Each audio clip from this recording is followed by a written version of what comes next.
Jana Simba haikuwa na coordination ya timu kucheza. Simba ilishinda kwa uwezo wa mchezaji mmoja mmoja kwa asilimia kubwa. Why? Ni maingizo ambayo yamesababisha wachezaji kutoelewana kwa haraka zaidi. Sote tunafahamu kwamba mpaka dakika hii Simba ni moja kati ya timu ambayo kubwa Tanzania imefanya usajili wa wachezaji wengi. Wachezaji wengi kuelewana sio katika mechi moja. Kweli. Kama inatokea bahati inakuwa ni bahati nasibu sana. Kweli. Kwa kile ambacho kimeonekana jana, licha kwa imekutana timu ambayo kwangu mimi naweza nikasema ni timu ambayo ina madhaifu sana kujilinda. Hii ndio timu pekee ambayo kwenye mechi mbili imeruhusu goli 8. Unaelewa? Kwa hiyo ninachotaka kusema kwamba ni ubora wa mchezaji mmoja mmoja. Lakini muunganiko wa kitimu kwenye mchezo wa Simba na Mashujaa haukuwepo kwa asilimia 100. Huo ndio uhalisia. Yaani muunganiko kwamba sasa unaona kabisa preparation ya mashambulizi na kwenda ilikuwa ni uwezo wa mchezaji mmoja. Umeona wengi wanasema wana Simba imejipata kwenye hiyo mechi moja. Mimi niseme kitu kimoja kupitia Bongo 5. Wana Simba baadhi yao waache ulimbukeni. Hii itawasaidia sana kuijenga timu yao. Wana Simba ndio mashuhuri kwa kutapika na kuyala matapishi yao. Yes, wote kwa asilimia kubwa.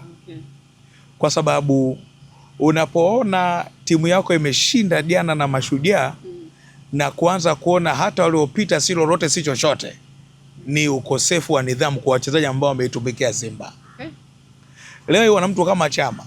Huu Chama ametukana mpaka na viongozi. Lakini mwisho wa siku leo nalamba matapishi yao wao wenyewe na aibu. Hivi ni jambo la aibu aibu kubwa sana. Kurejea Chama. Maana yake kurejea sio jambo la aibu. Ila ulichokizungumza kama kiongozi. Ulituthibitisha kwamba sio mtu wa mpira. Ni haramu kwenye mpira. Chama wewe. Yes. Yaani unapoanza kumkashifu mchezaji ambaye ameondoka eti kwenye taasisi yako kwa sababu wewe haukuelewana naye katika makubaliano mezani.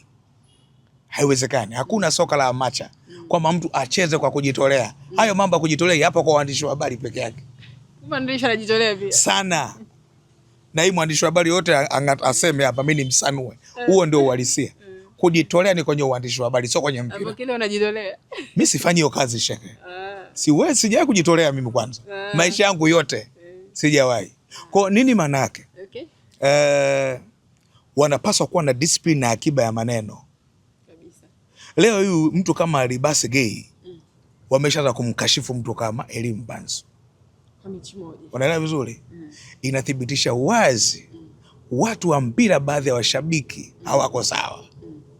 Elie Mpanzu intensity yake kama nguvu yake aliyokuja nayo katika msimu wa dirisha dogo ulioisha ndiye aliipa nguvu sana Simba hadi kufika fainali. Leo namuona hana maana. Umejua changamoto yake ni nini? Hakuna. Wanasema kwa huyu Libase Gay kwamba Mpanzu atakalia sana mbao ndefu kutokana na mechi mbili ambazo amekideliver kwenye timu. Unaliona hilo kweli? Mimi ninachotaka kukisema kama chuma cha Mjerumani. Elie Mpanzu kama atatibiwa kichwani yanayomzongazonga. Elie Mpanzu ni bora kuliko Libase Gay. Inawezekana kuna mambo hayapo sawa kwa Mpanzu. Narudia tena. Simba kama wataamua kutibu jambo la Elie Mpanzu kichwani, kwangu Elie Mpanzu ni mzuri kuliko Libase Gay. Kwa sababu zako binafsi. Yes. Elie Mpanzu si kana kwamba hana uwezo wa kufunga. Elie Mpanzu hatumii mguu mmoja 100%. Miguu yote inafanya kazi. Libase Gay ni mchezaji mzuri lakini anatumia sana mguu mmoja kama pangabwela mapokezi. Anapaswa yani ni mchezaji mzuri simpuzi. Lakini ni mapema kusema eti Elie Mpanzu hana chochote. Hapana, ni kumkosea adabu. Na sio mtu wa mpira. Elie Mpanzu kabisa tibu kichwani. Elie Mpanzu. Wewe ni Mpanzu anatembea shaka. Ni moto wa kuotea. Elie Mpanzu akae na mali umetibu kichwani. Ni bora sana. Sasa nini maana yake? Simba wanapaswa kuheshimu wachezaji waliokuwa nao na kujua kama wana changamoto wapi pa kutibu ili mambo yakae vizuri, wawe na kikosi kipana. Kasumba ya Simba kuwaona wachezaji wengine hawana maana pindi wanapokuja watu wengine imewasababisha Simba kuwa na kikosi finyu ambacho wachezaji ubora wao wanakosa uwiano. Sawa? Leo ukisema Elie Mpanzu wa nini? Manake uwepo wa Elie Mpanzu kama ukitibu kichwa chake kikitulia, Libasage unaye, unakuwa na kikosi kipana cha wachezaji ambao wanawiana ubora. Lakini leo Libasage anaondoka, anaingia nani? Wewe unakuuliza. Anaingia nani? Chasambi. Chasambi ambaye alikuwa amewaka. Alipokuja Elie Mpanzu, mechi moja tu. Chasambi ukiangalia tangu Elie Mpanzu amekuja, msimu ulioisha amechukua mshahara wa bure Simba. Na kwamba ni mchezaji ambaye hapendi ushindani au? Ubora mdogo. Okay. Sawa? Kwa mimi ukiniambia Libasege amemzidi Elie Mpanzu, wewe ni muhuni kwenye mpira. Umevamia. Na mbaya zaidi sasa hivi kila mtu mnampelekea mic atoe maoni. Watu wengine wanaharibu mpira wetu. Uwezo kazungumza neno kama hayo. Kwa in short ni kwamba walikuwa na kiwango kizuri ila wapewe muda. Usianze kumaliza maneno kwamba Aura wao bado tumpe kitu afanye kazi. Oura, Libasege na wengine wote wanadaiwa na Simba performance bora ya mwendelezo. Sawa, tumuongelee Chama. Tumeshamtazama kwa mechi nyingi, vilabu vitatu tofauti hapa Tanzania. Kwa Chama hiyo unasemaje kurejea Simba? Achana na kwamba viongozi ama watu wa Simba amerudia matapishi, performance ya Chama. Of course kwangu mi bado Chama namuona ni ule ule tu. Hajabadilika. Ni ule ule. Kwa hiyo kwanza mimi kwangu hata aliporudi yani ilinithibitishia wazi kwamba Simba hawana namna. Lazima yani Chama ilibidi arudi Simba. Ingekuwa ni timu ambayo haishiriki michuano ya kimataifa na haijawahi kuona wachezaji wa kimataifa wengine. Ndio amrudishe. Yes. Simba walipaswa kuanza mguu kuweka sawa baada ya Chama na Mixon kuondoka mara ya kwanza. Walienda Berkane. Sawa. Yani pale hiyo kwa sasa tushauza hawa. Tunaanza kuleta watu wa maana. Mixon akarudi, Chama akarudi mara ya tatu tena. Unaelewa vizuri? Si mchezaji mbaya. Lakini kwenye timu kuna mpango wa muda mrefu na mfupi. Ukiangalia Simba hii unadhani kwa nini inasheke kila msimu? Simba inajiendesha kiharakati, hawana mikakati. Tofauti na Yanga. Hawezi kuambia mtu mwingine yoyote. Ila nalisema hili, mwenye akili timamu atanielewa. Na ukitaka kulithibitisha hili, Yanga bingwa tena msimu huu. Mara ya 5. Lazima. Unafikiri ubingwa anachukua nani? Huwezi kuchukua ubingwa. Tunahifadhi mapema mwishoni wa msimu tutakuletea. Sikiliza. Chuma tangu nimeingia Mzizima na mwaka wa 3 wa 4. Miaka yote nimekuwa nikisema Yanga bingwa. Kwa nini? Ya harakati za Simba sio mikakati. Mwana Simba mwenye akili timamu hebu atulie. Hii Simba inajengwa au inafanyaje? Simba ya watu ya wachezaji walioletwa tuliambiwa ni under 20. Si ndio? Au under 22 wako wapi? Manake ule ulikuwa ni mkakati. Umefikia wapi? Ni project tuseme. Ndio maana yake imefikia wapi ile project? Imekufa. Wategemea nini? Unaelewa vizuri? Ni leo hii ukiangalia Depu na Alan Okello ni ngumu kuona wanacheza wao peke yao kwa sababu tayari Yanga ina coordination. Yanga wamefanya kuharmonize kikosi. Kwamba weka kae pale. Yaani maboresho tu. Unaelewa ninachosema? Kwa wewe wenzako umeenda kuchukua watu 7. Inabidi waelewane. Kama dirisha kuu wewe. Na ingekuwa mechi ya dabi mwezi wa pili huu baada ya Esperance na Real hapa kati mkono mmoja weka juu. Nimeona wachambuzi wengi bwana akisema kwamba kwa namna ambavyo Simba amecheza jana na kikosi kilivyo wakikutana na Yanga watawapa upinzani. Tunafahamu dabi hapo katikati mwezi wa 3 watacheza hapo mwanzoni. Unaona upinzani kama kwa namna ambavyo Simba anacheza na Yanga ambavyo na Alan Okello kuna kina Depo afu Simba kina Kasali huko tumetazama golikipa hivyo.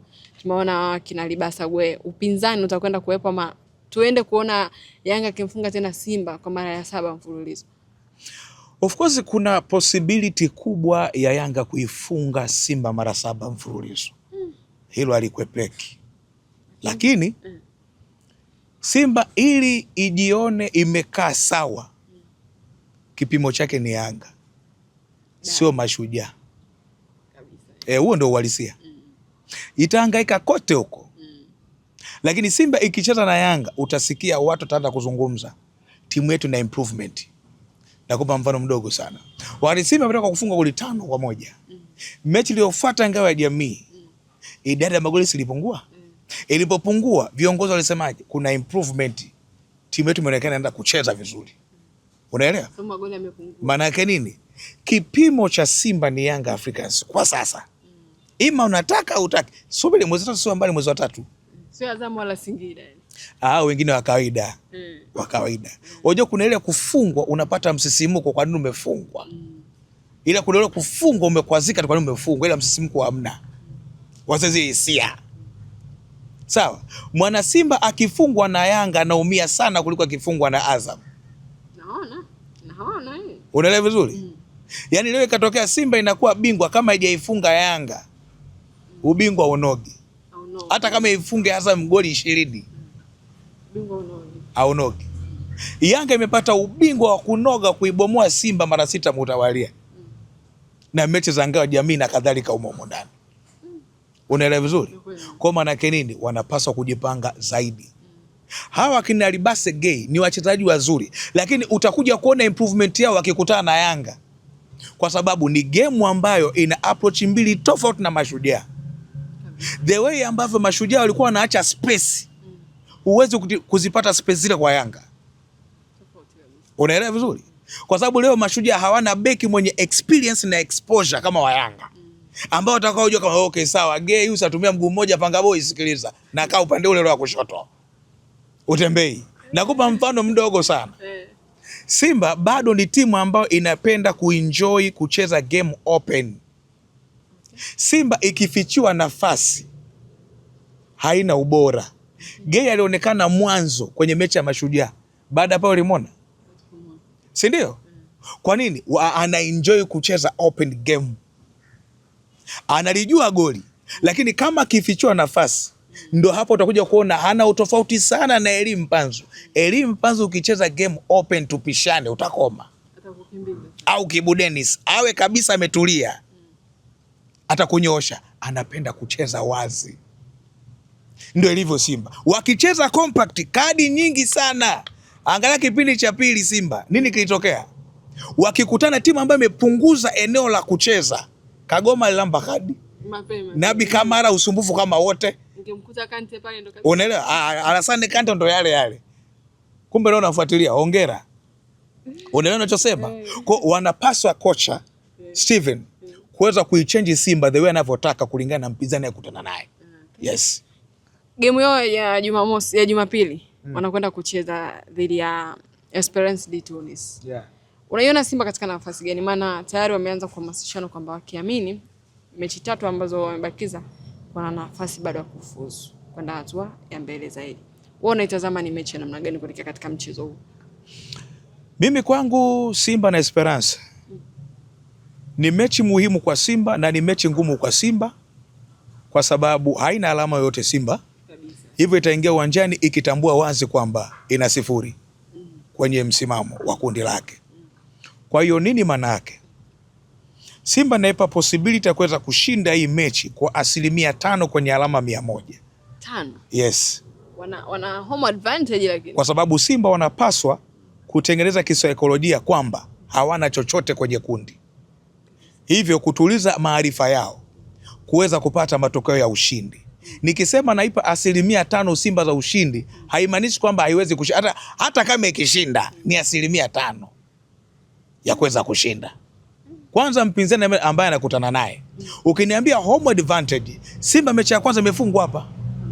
Kwani Simba kufungwa Benjamin Mkapa ni mara ya kwanza? Sio. Sasa si mara nyingi tu watu wameishona hapa wameondoka zao. Kwa ndio maana nikasema ina kila sababu ya kupata saikolojia. Wachezaji kujua hawana kitu kwenye msimamo wa kundi lao. Hivyo wakatumie nafasi ambazo wanakwenda kuzitengeneza. Lakini moja kati ya shida ya Simba ukuta. Unavuje. Tenga la nyanya. Wanapaswa kuboresha safu ya ulinzi. Ukibisha nacho kisema kwenye mechi 3 Simba mruhusu goli ngapi? Zaidi ya goli 4. Simba ina changamoto ya kuweza kuscore. Kwenye mechi 3 Simba imescore goli hili. Ligi ya mabingwa baada nafika hatua ya makundi. Maana yake nini? Ninachokisema wanapaswa kwenda kuboresha hapo. Safu ya ulinzi kuzuia makosa au kutofanya makosa. Unaelewa? Lakini safu ya ushambuliaji kutumia nafasi ambazo wanakwenda kuzitengeneza kama timu. Wakifanikiwa hapo, possibility ya kushinda ni kubwa ya 5%. Nimeona kama ameanza kufanya marekebisho eneo la nyuma. Tumeona kama Karabue yametolewa, kuna mbadala yake ameletwa, lakini pia huko kwa kina Kibabage tumeona Mligo amepata mshindani mwenzie. Labda pengine mchakato wa kwanza kurekebisha eneo la nyuma umeanza. Mimi kwangu aliyekuja au Traore huyu beki ambaye amekuja sijamuona sana kwenye mechi ngumu, ukiondoa mechi ya jana. Alicheza kidogo. Kwa hiyo acha niweke akiba maneno. Wacha nimuone, lakini najaribu kuangalia the way alivyo. Utofauti wake na Shamo Karabua, Shamo mwembamba huyu mnene. Unaelewa vizuri. Lakini najaribu kuangalia pigo zao ni zile zile. Wakikutana na mchezaji ambaye mshambuliaji au striker ana act na kureact, changamoto naiona. Anapitwa. Sawa? Yani ana act na kureact. Nifafanue. Ushakutana na ile golikipa ameicheza save, akainuka akacheza tena. Kuact na kureact. Sasa unapokutana na mshambuliaji ambaye anafanya dashing movement, sawa? Yani anakupeleka kulia na kurudisha haraka, bado na changamoto hiyo. Labda kama atabadilika, lakini ninachoona mimi utofauti wa Ture na Shamo Karabua. Shamo Karabua mrefu mwembamba, huyo mrefu mnene. Ila anapaswa kuja kuthibitisha ubora. Bado kuna weakness kwenye eneo lile. Hata Rushen De Reuck bado ukimwangalia tackling zake nyingi ni kwenye ligi kuu. Akikutana watu ambao wanamkimbiza sana. Wewe shahidi mechi ya Petro di Rwanda ambayo alifanyiwa. Anapaswa kuwa na timing bora zaidi. Kwa hiyo hata bwana nani anacheza vizuri sana. Huyu alitoka JKT. Nangwe anacheza vizuri sana, lakini changamoto ambayo naiona, anapaswa kuboresha namna gani ambavyo kama akiwa na mpira kuanzisha shambulizi la maana. Mpaka dakika hii safu ya ulinzi ya Simba, mpaka dakika hii naliona pengo la mwamba anaitwa Saidi Pascal Wawa. Ile ilikuwa beki, ile ilikuwa beki. Nilitaka nikuulize hicho kitu. Hiyo Yanga haipo, Simba haipo. Mpaka dakika hii Saidi Pascal Wawa alikuwa akiagiza mpira Morocco. Bwana nakupa hiyo, maliza jambo. Sehemu ya kupiga anapiga. Alikuwa na kiwango kizuri sana. Saidi Pascal Wawa. Kwa Simba ungempata mtu kama yule. Unajua Simba hata Onyango hawana pale Simba. Mtu chuma hawana Simba pale. Wewe Onyango unamfanisha na nani pale? Mimi naangalia huku. Naangalia huku. Onyango. Bado siwezi kusema kwa sababu tunawapa muda wa kuwatizama. Si Rushen De Reuck umemwona? Kazi za mtu chafu. Pata picha Rushen De Reuck anakimbizana Tuisila ya Kisinda kwenye piki. Ngapi huko? Kwa nini manake wanapaswa kuboresha maeneo hayo ya kujilinda. Sawa?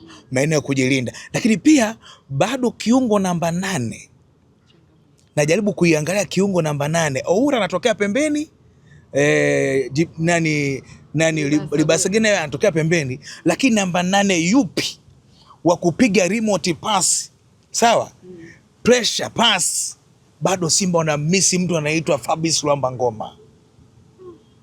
Unaelewa? Yule Ngoma uwe naye Libasagene apigwe pressure pass. Imo mapema. Kwani Nabii Kamara hawezi? Nabii Kamara bado.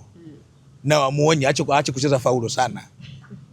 Nabii Kamara ni mchezaji mzuri, ni kweli anacheza eneo kubwa, lakini bado anajaribu kuangalia mguu wake wa kushoto namna ambavyo anautumia. Bado unaona kabisa naye ana changamoto. Mchezaji ambaye alicheza kwa ubora eneo lile la kiungo wakati wa Simba kwa kutumia mguu wa kushoto miaka hivi karibuni alikuwa kwa bora, alikuwa Rani Bwaria. Safi.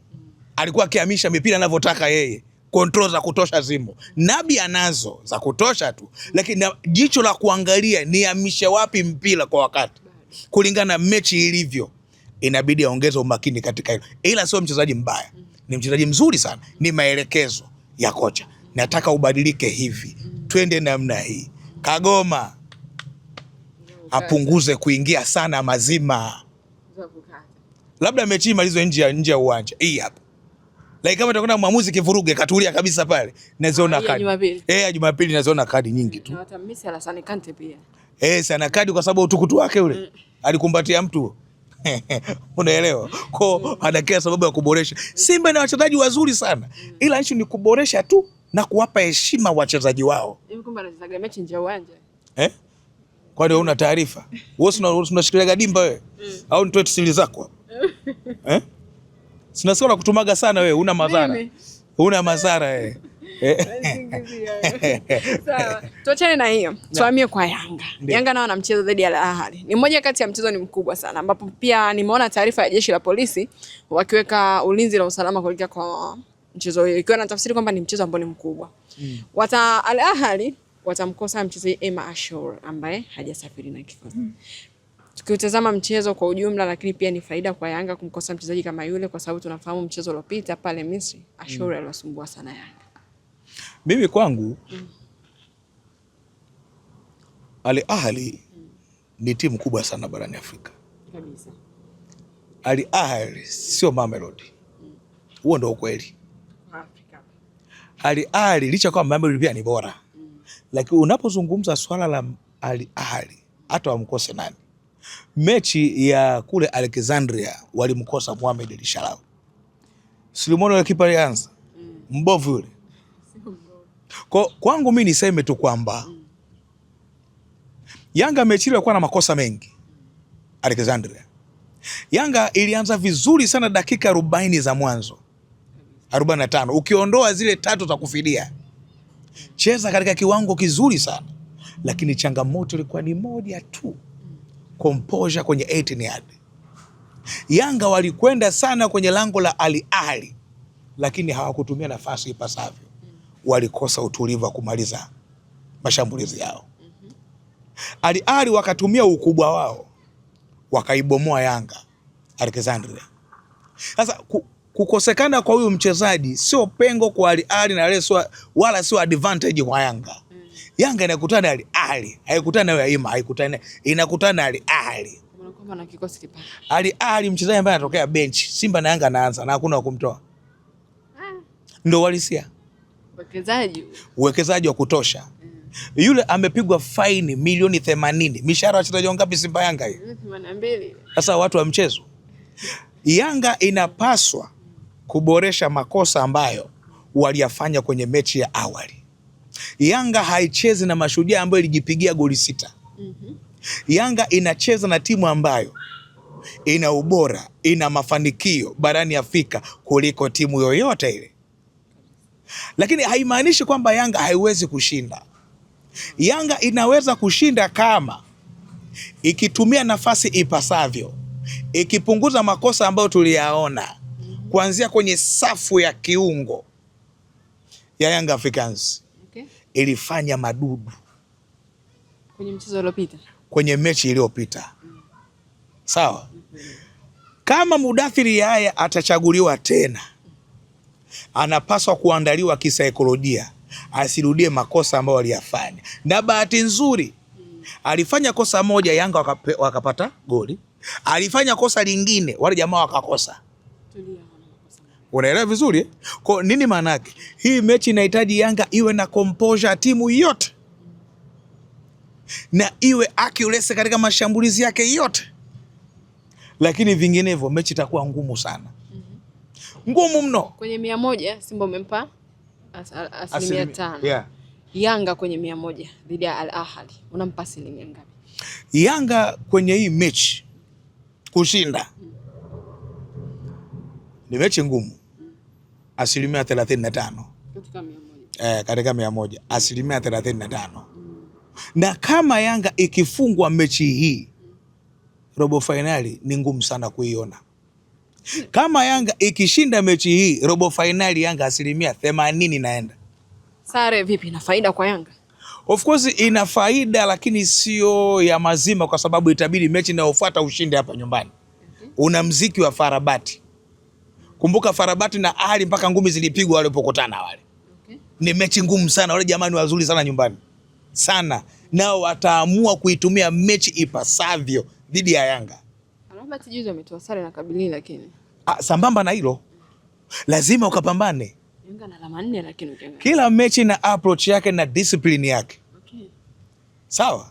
Kwa hiyo nini maana yake? Yanga inapaswa kutumia sana umakini hii mechi. Hii ndio mechi ambayo inaamua dira ya Yanga kwenda robo finali. Hii Ahly inakwenda kuamua dira. Sawa? Ya Young Africans kusurvive kwenye kundi kwa kutamba kuwa na alama 7 kama Ahly, lakini pia kujihakikishia asilimia kadhaa kwenda robo finali. Kwa sababu bado na mechi moja nyumbani. Na mechi ambayo ni ya nyumbani, JS Kabylie sio timu ya kawaida. Kumbuka Young Africans ilitoka suluhu ya kutofunga, lakini Yanga iliteseka kweli. Unaelewa? Maana wale jamaa watakuja kufunguka mazima. Labda itokea hawana cha kupoteza, washajua kabisa wameshafungwa. Hawana cha kupoteza kuja kuwakilisha labda. Lakini mechi ngumu. Kwa Yanga ikipata sare, kundi inakuwa gumu zaidi. Kuliko tena kufungwa. Yaani inabidi ishinde. Ikishinda mnakuwa mna alama 7, mpo wawili. Na Ahly. Sawa? Mechi ya mwisho unakuja kucheza na wale jamaa. Kwa maana yake unapaswa kupambana sana. Ni mechi ngumu sana kwa Yanga hii. Hii ni mechi ngumu hii. Witi mechi ngumu sana hii. Na hao wachezaji ambao wamesajiliwa vipi, unaona kama kuna msaada? Maana mwanzoni alisema usajili wa Yanga ulifeli kwa dirisha kubwa. Wakamwambia fanya marekebisho hapa. Ambapo tumeona kuna Depo, tumeona kina Okelo, tumewatizama wanacheza hapo. Performance nzuri hata kwenye mchezo uliopita. Kuna namna ambavyo wataibeba Yanga kwenye mchezo wa Al Ahly hapa nyumbani. Ninachokiona ni kwamba nategemea approach tofauti. Okay. Yanga ambayo ilicheza kwa kujilinda kuanzia kwenye mid block, ninaiona itakuja kucheza na mid block lakini kuongeza umakini. Ukiangalia mid block ambao walicheza nao Yanga, walicheza katika maeneo mawili, mid block kwenye low block. Yaliwafanya Young Africans wasiwe na mashambulizi ya moja kwa moja kwenye dakika zote. Na ndio maana hatukuona Depo kuwa na madhara kwenye mechi ya kwanza. Sawa, kwa sababu ya mazingira ya game ilivyo ya away. Lakini kwenye mechi hii ninaiona Yanga kuja na mentality ya kucheza kwenye mid block, eneo la katikati, lakini kuwa na uhakika zaidi wa kuweza kushambulia ili walau wapate goli. Lakini wakati wanafanya hayo, wajue Al Ahly sio Simba ambao umezoea kujipigia unavyotaka. Al Ahly sio Mashujaa. Kabisa. Unapofunguka lazima ujilinde na wewe kwa umakini. Unaelewa vizuri? Kwa hiyo ninaona mazingira hayo. Lakini vinginevyo hali itakuwa tete sana kwa Young Africans wasipokuwa makini. Kwa sababu kuna namna mbili hizi timu zetu kubwa. Yanga ikifungwa hali ni tete kwenda robo finali. Simba ikifungwa shughuli imeisha. Hawana cha kujifariji. Unaenda kumfunga nani ukifungwa tena hapo? Alafu unaenda wapi? Umemfunga Sadio Mane ambaye amekuja kutalii mfano. Ikitokea imeshinda na Petro de Luanda. Na bado analiona. Wewe unaona Simba kumfunga Mtume Petro Angola kule? Mtume Petro haizo kufungwa Kendezi. Nimesikia akisema anaweza kukusanya alama 7. Nani? Simba. Inawezekana lakini inategemea na naona bado ni ngumu. Simba kwenda robo finali ni ngamia kupenya kwenye tundu la sindano. Kundi lishakuwa gumu. Ni gumu sana kwa sababu ulishavurunda mwanzo. Labda itokee Simba ishinde mechi zote 3. Sawa, alafu wao wengine wadondoshe. Uwe na alama 9. Lakini sio jambo jepesi. Kumbuka approach ya michuano ya ligi ya mabingwa kwenye hatua hizi. Wajua Simba na Yanga zikicheza na wapinzani wa kibongo hapo kwa ligi kuu, muda mwingi ni kuataki. Makosa ambayo uliyafanya kwenye mechi na Mashujaa, ukiyafanya kwenye mechi na Esperance imo. Unaelewa? Uone sikuandika Pombe katulizwa sasa hivi, pumzika kwanza, aweke nguvu. Kazi na umri. Kwa anajua Diara yule yupo Diara wa Esperance. Yanga iliyocheza, si ndio? Iliyocheza na Mashujaa, wewe uliona utofauti wake na Esperance kule. Ilishughulishwa. Unaelewa vizuri? Kwa Yanga iliyocheza mechi yake na juzi na Dodoma Jiji. Si ndio? Makosa ambayo aliyafanya kina William Edgar ukiyafanya yale tena 3 Zanzibar. Nawaambia ni kweli. Makosa William Edgar anapita katikati yao anaondoka zake. Ufanye kwa Al Ahly. Miguu ya bajaji. Uhakika. Lakini wanapaswa kuwa na umakini kweli kweli. Kwa Simba nao sasa hivi amegeuka kutumia calculator kama alivyokuwa akiwaambia wenzao msimu uliopita. Calculator muhimu sana. Tena iwe na betri original kabisa. Vinginevyo utakwama. Kwa Simba ikifungwa mechi na Esperance, shughuli imeisha ni ageni. Mariam alikuwa anaongea sana, aliacha madeni. Utasikia. Kile mnipe kwanza, nataka nifanye prediction na wewe kuelekea mechi za CAF. Tuanze, yani mimi utaniambia tu kati ya Simba na Yanga, labda utabiri wako ni yani matokeo yatakuwaje? Sio kwamba nani atafunga, ataambia labda ni sare, ushindi ama anayepoteza. Tunaanzia mechi ya kesho Yanga dhidi ya Al Ahly. Kwamba goli ngapi? Ushindi, sare ama poteza. Aisee, mimi kwenye hilo unajua ni rahisi sana kubashiri mechi za Bongo. Kulingana na ligi yetu kwa mwili wa bouncer. Lakini kwa ligi ya mabingwa Afrika wewe sio mchezo wewe. Hiyo mechi ngumu sana kwa Yanga hiyo. Mechi ngumu sana kwa Simba. Okay. Yanga kuna possibility ya kushinda goli 1-0. Okay. Yes. Simba naiona pia goli 1-0 kushinda.